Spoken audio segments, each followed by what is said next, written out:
Well, good morning, everybody, and welcome to another edition of the ABA Coffee in the Park. My name is Cam Milliken, and I am here with my co-host extraordinaire, Jennifer Herrick, the Executive Director of the Atchison Business Association. Good morning, Jennifer. Good morning, Cam. It is another beautiful day here in Atchison. It's a sunny Alberta day. And warm, 10 degrees today. I know, I was going to wear shorts today, but I decided not to. But you know what? It's warming up. It sure is. Yep, the snow's melting. Spring's coming. I know, it's awesome. I love it. It's really cool. And we want to thank everybody for joining in and listening to us this morning, and remind you that we are coming to you from the Wall Coffee Roasters in the heart of beautiful downtown Atchison. That's right. So if you hear some noises in the background, some coffee whirring machines, or people talking or kids screaming, we've had that happen. We've had it. It's because we're live at the Wall Coffee Roasters. That's where we are. And if you've never been, you need to come because it's an awesome place to come and have coffee. So we're excited about that. Jennifer, tell us about some very important people. We would like to thank our gold corporate sponsors, which include the MyShack Group of Companies, Genix, Parkland County, and Bow Valley Credit Union. Yes, and without them, we would not be able to do what we do. So thank you very, very much. I'm excited. We have a fantastic guest today, Cam. I'm so excited, Jennifer. I can hardly wait. She traveled from beautiful Calgary. To the heart of beautiful downtown Atchison. That's right. She lives in Calgary. We won't hold that against her, only because of the Flames. But nonetheless, I'm glad she's here. She's a good friend of the ABA's. She sure is. She's a good friend of ours, so introduce her. It is my absolute pleasure to introduce Catherine Brownlee, who is the president of the Alberta Enterprise Group. So welcome, Catherine. Yay, Thank you, Catherine's guys. here. Good to have you. That's awesome. And Catherine, I have to put this out there. We don't do video, but people will see a photo. Catherine is looking very spring-like. I love it. She is springish I love today. Is that a word? Springish. She's like, I'm waiting for the daffodils to pop up. She is, but unbelievable, it's great. because she's looking so good. I know. Yeah, so it's awesome.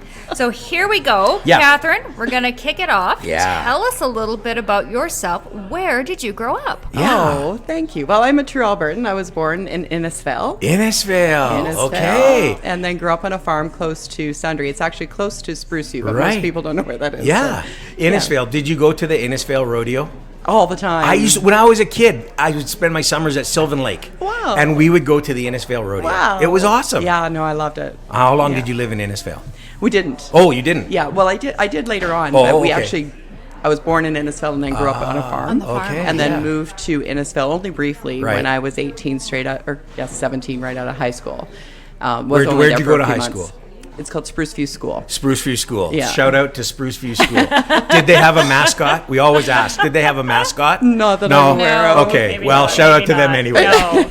So you grew up on the farm. So obviously your father, was it grain farm, cattle farm? Yeah, mom and dad, we had everything.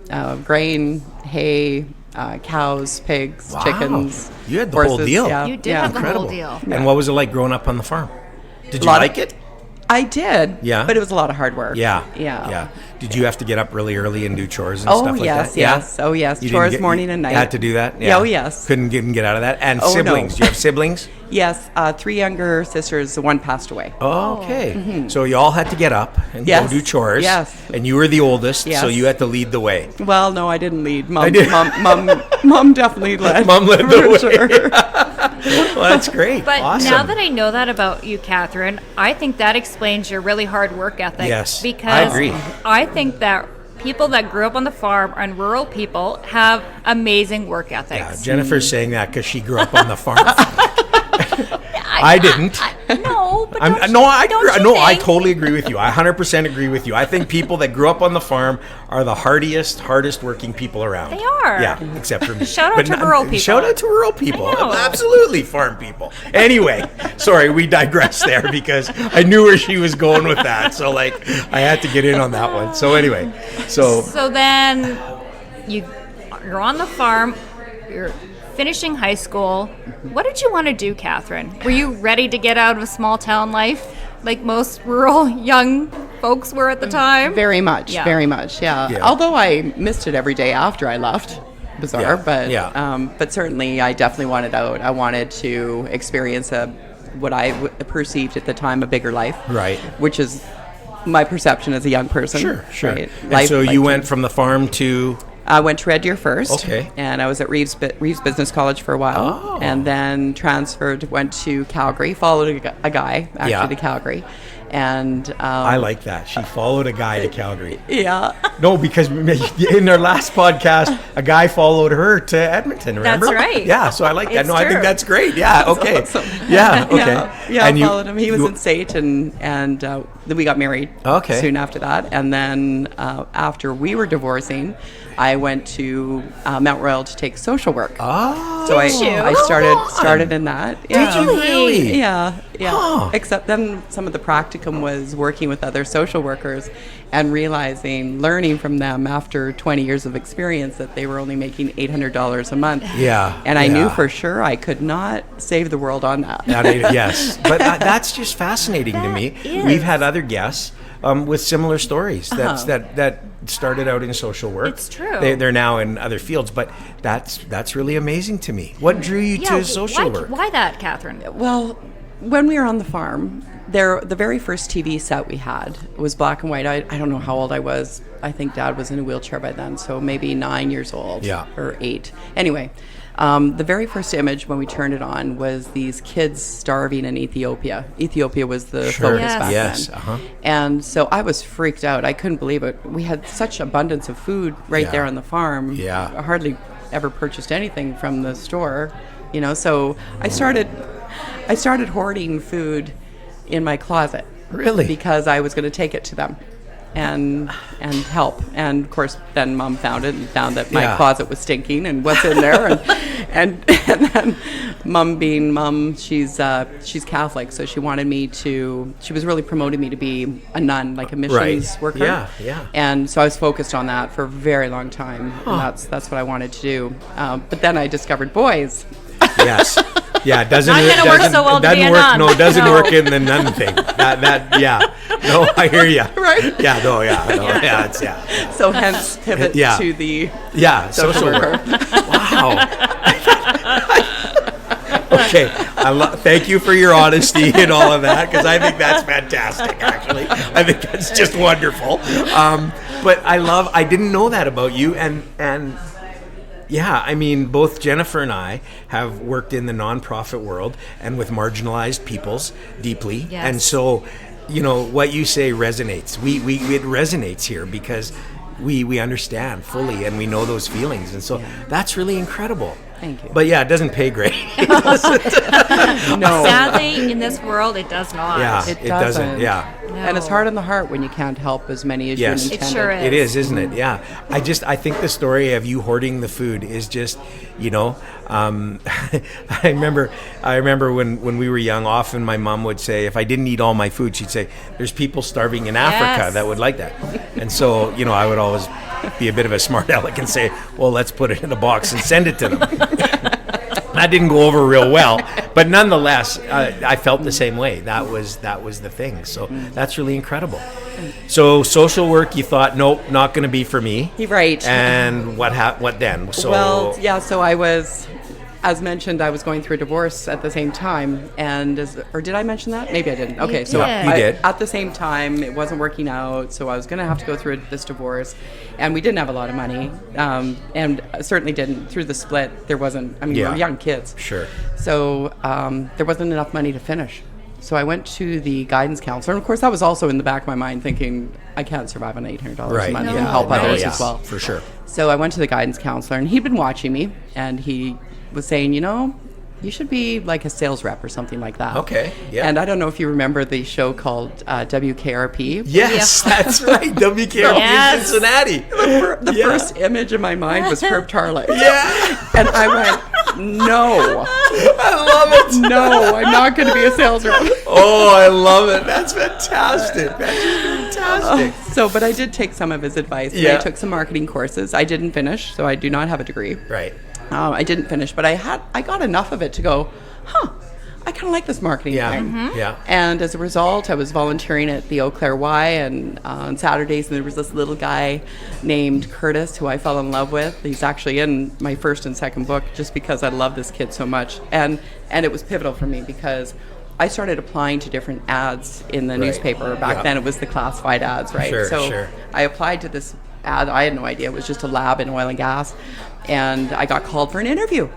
Huh. I was shocked. Like, I don't have any experience. How am I getting this opportunity? Yeah. So I go in for the interview, and who came around the corner was Curtis's dad. Ah. And he'd seen me for a year and a half as a volunteer and how I exchanged with his son. Yeah. So he wanted to give me a chance. So. I love that story. I do too. Yeah. That's so great. And again, I think it just goes to show in this world, you never know how meeting somebody is going to impact your life. You never know who's watching. Right? That's right. And you never know what you're doing, how that could impact somebody and where that will come around. True. So that's incredible. Thanks. So you obviously got hired, Catherine. I did, yes. So then I was in oil and gas sales Oh, okay. for 11 years. Selling 11 years. oil and gas? Yeah, well, I started with Agate Laboratories. So Yeah. I was selling tribology, environmental services, Right. core work for downhole drilling.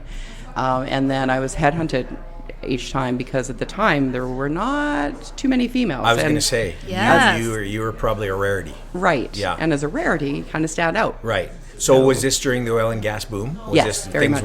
things were happening in Alberta? Yeah. That was 1985-ish. Right. 6, I forget the year. Right. And then I was in sales right until 1998. Oh, really? Yeah. Okay. Yeah. And you liked it? Obviously? I love the people. Yeah. That's my favorite part.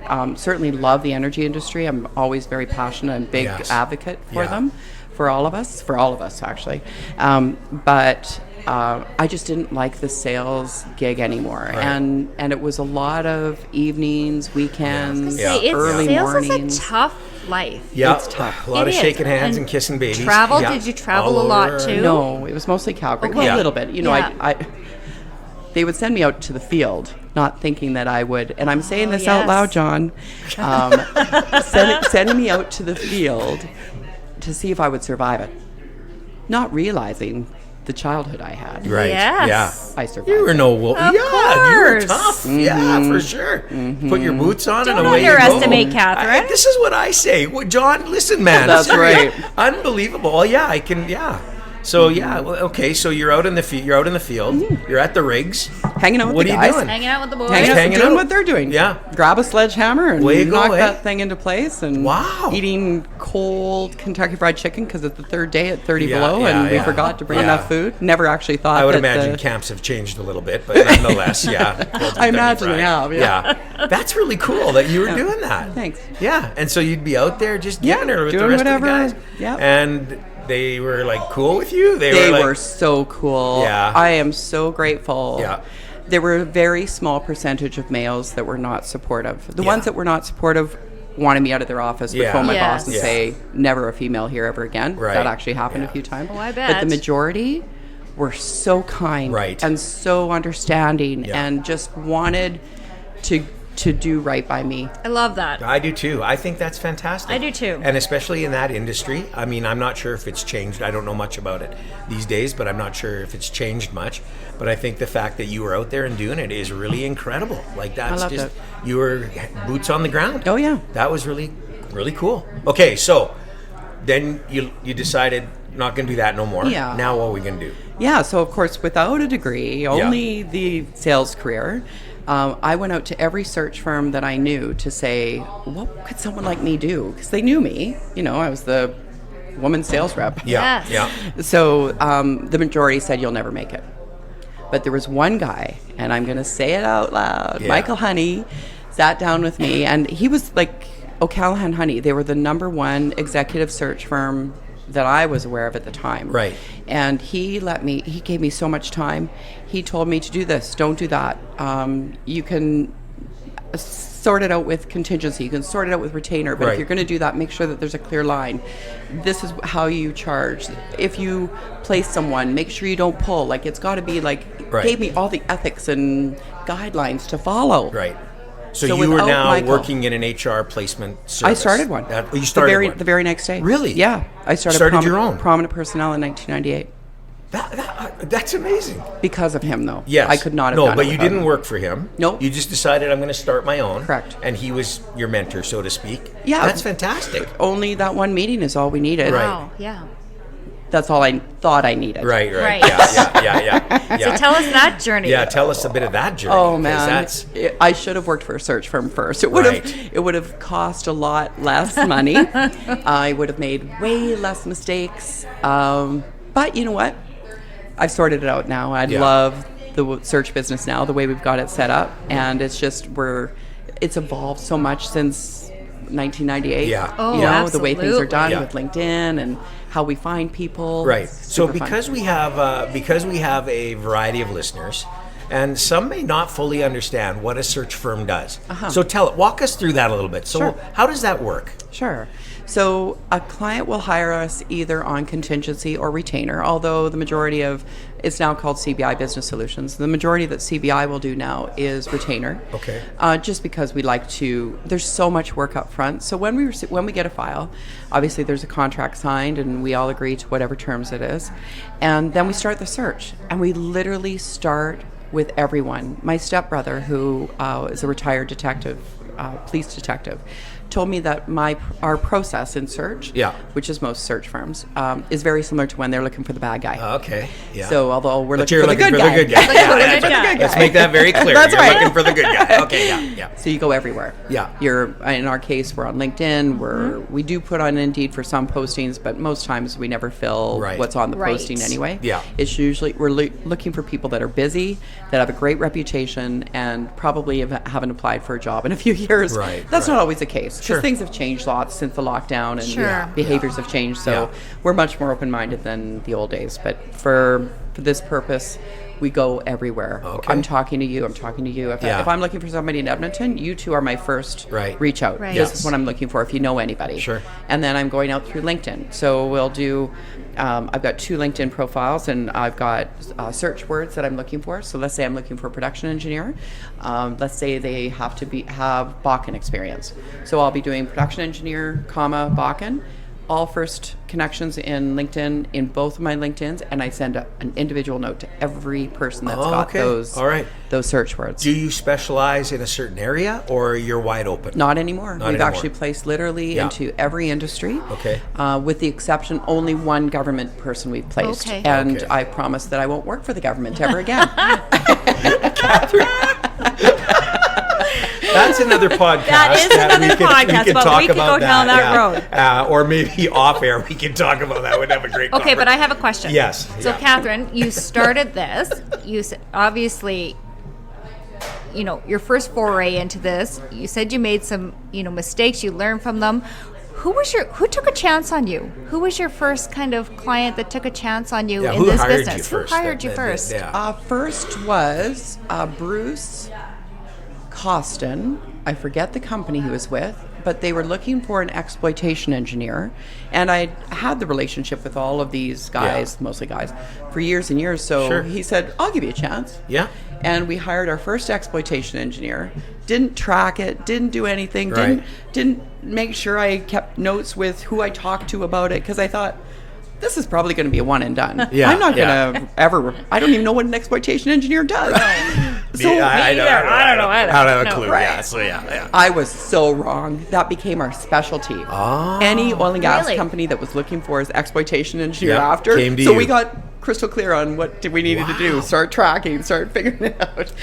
That's pretty cool. It is. You figured it out that way. That's pretty awesome. That's amazing. Yeah, it was fun. So he gave you your first chance. He gave and our first It chance. took off from there. It did. Wow. Yeah. And so now what? Now you're growing this company. No, it's more of a lifestyle business. Okay. I'm not interested in growing it. No.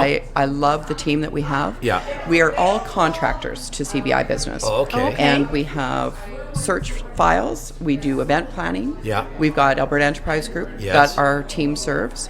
And that's exactly the size I love it. Wow. Yeah. That's pretty cool. Yeah, I love So you it. set up the business model that suits you best. Exactly. That's awesome. Yeah, That's thank really you. cool. I love it. So, Catherine, you have that entrepreneurial spirit, Obviously, which we love about you. Yeah. Tell us a little bit about how you got involved with the Alberta Enterprise Group. Thanks. That's a good question. So Greg Gardner, who's now passed, insisted, I was working for Moody's Gardner at the time, Right. Moody's Gardner Tax. And he insisted that I start going to the AEG events because Kim Moody and Greg Gartner just didn't have time to get there. Right. So it was my responsibility to make sure that I represented Moody's Gartner at the time. Right. And I started going, and I loved it. So I'd come up to Edmonton just for the AEG event, right, and then drive home. Okay, so we should stop there and let people know what the AEG is, because they hear this, Alberta Enterprise Group. What is the AEG? Thank you. It's a business advocacy group, right, that loves networking with each other, having each other's back, having a team to lean on to support them when they're having any sort of challenge or question or right, issues, especially around this tariff situation right yes, now. yeah. We're getting lots of members that are curious about where to go to get information, etc. Yeah. So we're kind of the hub for, right, I think our members would say that. Right. And then we have industry partners, thanks to Genex and CNRL, that we do our best to do a little bit more for. Right. Although not very needy, they're very kind and supportive of what we do. We've been around since 2007. A lot of the co-founders are Oilers owners. Yeah. Well, Tim Shipton, which we had on our podcast, talked about the AEG. Talked yes. about the AEG, that's right. Yeah, so that's how it started back in 2007. Yes, right. Yeah. And so you're the executive director now, yes, of the AEG. Mm-hmm. Tell us about, just drop some names of past executive directors that people might recognize. So, John Liston. John Liston, that's who right. is always very active. John's a great guy. And of course, Premier Smith. Yes, mm-hmm, right. So the Premier at one time was the executive director. She was. Yeah. Yeah. That's great. Yeah. And so you came into the picture with the AEG, mm-hmm, and it is a great advocacy organization. I love it. So you guys continue on. You how do you fight for business? What do you do? How do you support? You're nonpartisan. Yeah. So it's not like you're a conservative or a liberal or an NDP. You're nonpartisan in that respect. So true. Yeah. And we have members that are yep, not conservative, so right, I do have to manage that. Right. And that's easy to do. I mean, that's just loving everybody. Sure. Kind of the heart that you need to have to be. You work with the government that's in power, right? And whoever, you have to do that for business purposes. For business yes, purposes. Yes, of course. Yeah, for sure. Yeah, I mean, that's great. And it is a great organization. How many members do you have? 60 some right now, and we employ over 150,000 employees across the province. Wow, mm-hmm, that's fantastic. Yeah. Yeah, that's amazing. And so you do both these jobs. You're the executive director of the AEG. You run your search firm and do other things involved in that. How do you balance all this? How do you? Oh, great teams, right? Yeah, great teams. And I'm at Anderson as well. Yeah. So, but that's fun too. Great teams wherever we go. Yeah. That's the only way any of us can get things done. So we're big advocates. I know Jennifer for sure is, and I am too in the ABA. Women in leadership. Yes. It's huge. I think it's so important. I think in this day and age to have strong women in leadership. Tell us about that. As a woman in business all these years, what were the highs? What were the lows? How do you still, is there still any kind of sort of stigmas that come against you or any of those things? Or Thank you. Walk us through that a little bit. In my early years as a salesperson, yes. Yeah. But as mentioned, there was so much other support that kept me going. Yeah. It did wear on me, though. You know, I was tired of defending myself because I was young and a female. Yeah. Mm-hmm. So it was difficult to get that traction. But now I'm old, so that's really awesome. And Catherine, nobody you're cares. Not old. Oh, I am. Catherine, you're not old. I'm like, turning 60 this year. My shattered nerves. You're not old, Catherine. Wow, you're just that 60's the best. It's like the beginning of the new horizon. I think That's so what too. it is right there. I yeah. do too. Yeah, I think it's fantastic. Yeah. I do too. I love getting older. I'm super excited about turning 60. And I do not feel any prejudice in any way. Right. And it's been like that since I started my own search firm. As soon as I started my own search firm, even back in 1998, I was still in that time where it was still an issue being a female. Yeah. But because I may support them somehow, I think it shifted the mindset. Right. So from then on, I was never treated in that way ever again in anything I've done. So when you talk to young women today, what do you tell them? I tell them to ignore the glass ceiling. That it is good. only in our mind. Yeah. We can break through, and if you're having an issue in your current situation, get out of it. Right. Because you're not going to break the mindset. No, it's you're going to not. bog you down. Love Right. that. Yeah. So go to where you're treated best. Yes, that's great. Yeah, that is really great. Catherine, tell us about this because you have also co-authored 3 books. That's right. 3 books? Yeah. Yeah, team effort again. Okay. Yeah. But so tell Tell you us have to about tell the us about books. the books. Yeah. What are they about? Well, the first one was way back in 2007, and that was how to get a job in the oil and gas industry because, of course, it was boom time. Right. Yes. And everybody was coming to myself and my team about how to get a job in it. And I would tell them the things that I knew based on a headhunter's perspective and even from a sales rep's perspective. So I would give them all the tips. But the seminars got bigger and bigger, and it was always sold out. So the lady, Heather Johnson, and I that were teaching it at the time, we agreed that we just got to do something about this. Like, let's get the content down so that we're not having to repeat the exact same thing over and over. And it was big enough that it became a book. Wow. And so that was done. And then the next one, we were tired of course, that was pre-LinkedIn. Yeah. Yes. Yeah. It must not have been 2000. Anyway, it doesn't matter. For us, we had no social media in the first book. So the second book, I was tired of saying the same thing. Sure. The tips are not just oil and gas. It's actually for any industry. It's actually for anywhere in the world. Right. So we switched and rebranded, took a lot of the content, added the social media content, removed one piece. Can you guess what it might have been? No. Any tip that you'd have when you're meeting someone? Don't smoke. That you know what? What? Right? I don't know. Yeah, don't smoke in front of somebody that doesn't that I smoke. do or would. But I just. Do you remember old school when we used to meet someone and we'd give them a real hearty handshake? Yes. Right. So I had an experience where that's how I grew up. So I meet this power woman for the first time, never met her before. Yeah. I'm like, I'm going to, give her a good handshake, look her straight in the eye, do the old school way of thinking. Yeah. And she just finished getting her cast off. Oh. So I started to rethink that, and I thought, and at the same time, I was taking a course on mirroring, on how to build a relationship naturally without overpowering, etc. And I thought, so maybe I need to change my behavior in that wherever they are, even if they're doing a limp handshake, do it too. Sure. Why do I have to be so bold to overpower someone? Yeah.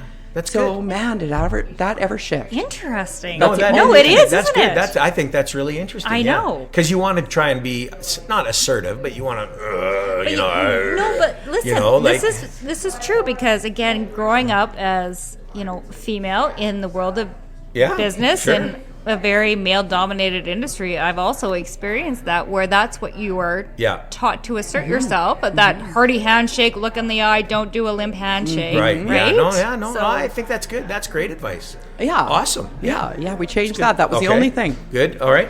And then the third one was how to sell in any economy, and that's my performance coach, who's a good friend of mine. Okay. He's the one who convinced me, Stan. Oh man, I was not going to do another book. Right. But he convinced me to literally copy and paste because it's the exact same tips. Okay. Right. It's how to get the job of your dreams. Yes. It's how to sell in any economy. So all these books are available on Amazon. Yes, they are. Okay. So just look up Catherine Brownlee and you'll find her books. The Cat's tips on how to get the job of your dreams is free. Okay. So we actually, if they just want to email me, I'll send them a PDF. Cool. This is great. That's awesome. Yeah. That's really cool. Yeah. Time has flown. Almost Catherine. done. We're almost done. Yeah. So we have one final question that we ask all of our guests. Oh, yes. Catherine, what is the best piece of advice you've been given, either personally or professionally, that you carry with you to this day? Dad had many dadisms, and one of them was, go as far as you can see and then you'll see further. I love that. Me too. That is good. That is so good. That is really good. I love that. Go as far as you can see, and then you'll see further. I love that. We get such amazing advice, and it's all so different. I think we need to write a book on all these advices that people give us. I think so. Is that a word? Advices. all these tips. They're not tips. They're great advice. They're great advice. Yeah, that's it. We're going to write a book. Yeah, because that's fantastic. It Go is. as far as you can see. Yeah, that's just Love it. wonderful. That's really cool. Well, Catherine, how do people find you? Like, where do they find you on social media and all that kind of stuff? Yeah. Where do they get you? Yeah, thank you. I'm on LinkedIn. Okay. We have our own website, cbibusiness.com. Okay. But all my contact information's on LinkedIn and website. Okay, so that's the best place to get you. Yeah. Wow. This has been great. What a story. What a fantastic story, Farm Girl. I love it. That's awesome. And we love working with you. We sure do. You're We one of our really favorite do. people, Catherine. And I love working with you, and I love Thank you. working with the AEG. I feel the and same. yeah, it's just great. So thank you for taking the time. Thanks Thank for you. driving up from Calgary. It's my That's right. pleasure. Really always. appreciate it. I love Atchison. Thanks, Catherine. Thank you. Being with her. We do. She's amazing. And we learn so many tidbits Yeah. and things you just don't know about people. Yeah, I know, and I didn't know most of that about Catherine, and you and I, we do work with her quite closely, and I just think it's a fabulous story, but I just love her enthusiasm. I love her outlook on life. I love her outlook on business and politics and all those kinds of things, so it was great. It was. Yeah. So thanks everybody for listening, and we really appreciate it. Is there anything we want to tell our listeners about what's going on with the ABA? Nope, just some stuff coming up. And so, hey, we want you to make sure that you tell your friends, your neighbors, your coworkers. If you don't have any friends, make one so that you can tell them about the ABA Coffee in the Park podcast. You can get it wherever you get your podcasts or at www.atchisonbusiness.com, and be sure to subscribe. Subscribe. That's the most important That piece. is, because then you'll know when the new ones happen. You won't miss an episode. Yeah, you won't miss an episode. And we've got some great guests coming up in the next few weeks. Yes, we So do. you won't want to miss it. So thank you, everybody. We really appreciate it. Thanks for listening. Thanks. See you next week.